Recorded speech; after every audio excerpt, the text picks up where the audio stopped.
남자는 큰 결심을 하게 됐어요. 을 위해 강아지를 파양하기로요.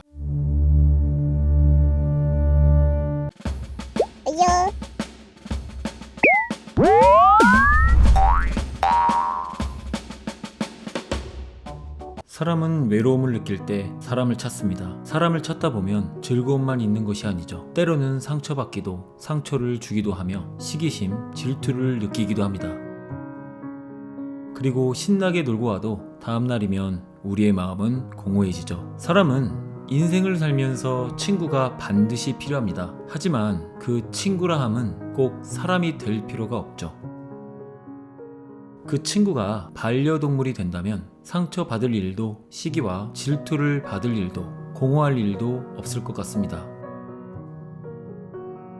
반려견과 인간의 관계에 대해 이야기하기 전에 진화적 심리학에 대해 잠시 이야기를 해드릴게요. 원래 인간은 고독하고 외로운 존재입니다. 인간은 태어나 최소 1년은 지나야 걷기를 시작하는데 이는 포유류 중에서도 운동신경 발달이 가장 느린 편에 속합니다. 이런 특성이 있는 인간은 생존을 위해 서로 협동하도록 진화해왔습니다. 그래서 인간이 혼자 있을 때 외롭다 못해 두려운 감정을 갖는 것이죠. 하지만 인간은 이기적 유전자를 바탕으로 태어났기에 인간을 포함한 모든 생물은 자신의 유전자를 성공적으로 전달하기 위한 생존 기계로 볼 수 있습니다. 이는 생물의 행동이 자신의 유전자를 다음 세대에 전달하는 데 최적화되어 있는 것을 의미합니다. 이건 다른 동물도 마찬가지지만 우리 반려견에게는 야생의 상황이 아니기 때문에 대부분 인간의 선택에 의해 삶이 정해지죠. 그래서 반려견의 삶은 결국 인간에 의해 정해지기 때문에 책임감이 따라온다는 부분인데요. 자, 이거에 대한 재미있는 한 가지 일화를 말씀드려 볼게요. 어느 한 남자가 한 강아지를 입양하게 됩니다. 입양하게 된 계기는 결혼을 약속한 한 연인과 강아지를 평소 너무 좋아했기에 서로의 안식처이자 앞으로의 사랑스러운 동반자로서 하나의 설레이는 큰 계획으로 자리 잡았죠. 마침 입양한 날부터 둘은 너무나 행복했습니다. 왜냐면 너무 귀엽고 예뻤기 때문이죠.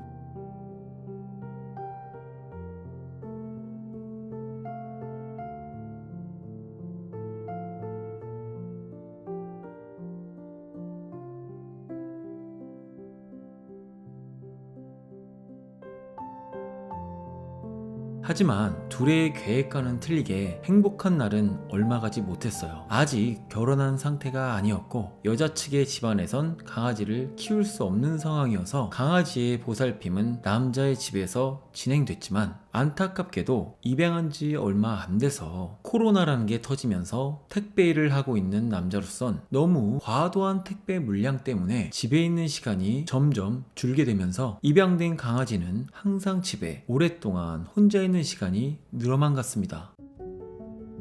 여자친구는 갑자기 닥친 이 상황에 남자친구를 원망하게 됐고 강아지가 혼자 있는 시간 때문에 서로 간의 대화도 날이선 대화로 다툼이 점점 잦아졌어요. 남자 입장에서는 퇴근 후 녹초가 된 상태에서 여자친구가 전화로 강아지에만 사로잡혀 핀잔을 먼저 듣게 되고 오자마자 산책을 지시하는 등의 상황이 반복되자 하루하루 생활이 너무 힘들었습니다. 어느새 그전과의 관계가 아니게 된 겁니다.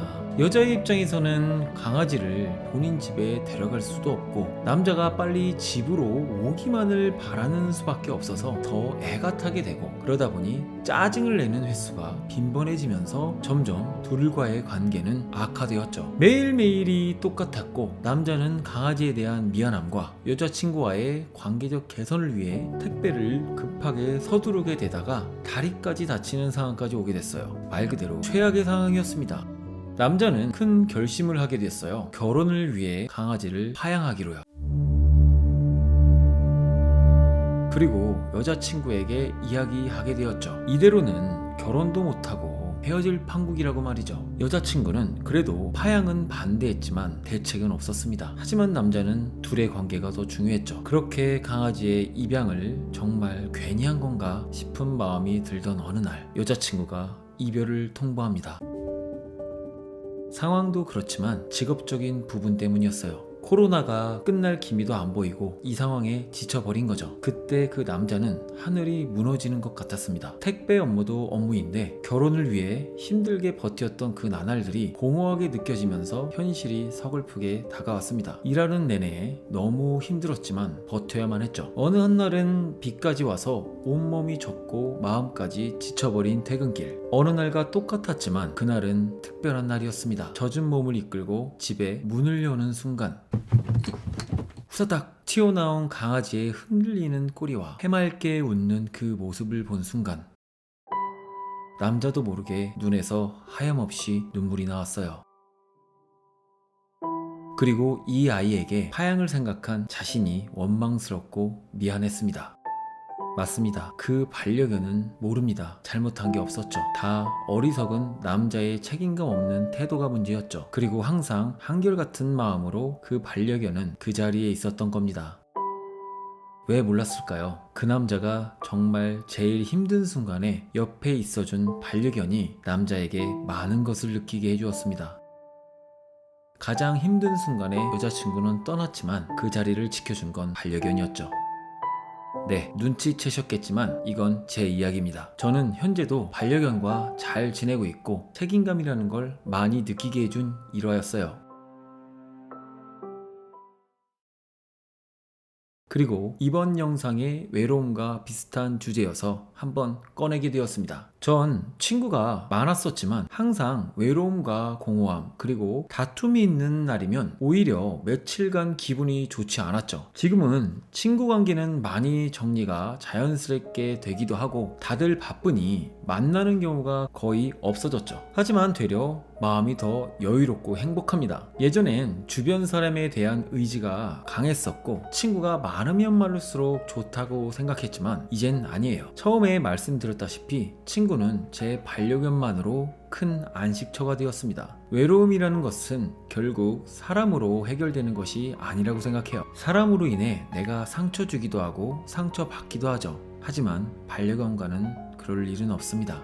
사람과 반려동물의 관계는 특별합니다. 반려동물은 말을 하지 않지만 그들의 눈빛, 행동, 그리고 애정어린 터치로 많은 것을 전달합니다. 그들은 우리의 기쁨을 공유하고 슬픔을 함께 느끼며 때로는 가장 충실한 친구가 됩니다. 이런 관계 속에서 우리는 자신의 감정을 더 잘 이해하게 되고 인간관계에서의 복잡함에서 벗어나 단순하고 진정한 애정을 느낄 수 있죠. 반려동물은 우리에게 책임감을 가르칩니다. 그들을 돌보는 것은 우리의 삶에 일정한 구조와 목적을 제공하며 이는 일상생활에서 큰 위안이 됩니다. 우리가 그들에게 필요한 존재라는 것을 알게 됨으로써 우리 자신의 중요성을 인식하게 됩니다. 반려견은 항상 인간의 선택에 따라 삶이 결정됩니다. 그래서 외로움을 달래주는 우리 집의 히어로, 사람의 책임감으로 보답해야 하지 않을까요? 이상 멍바보 TV였습니다. 감사합니다.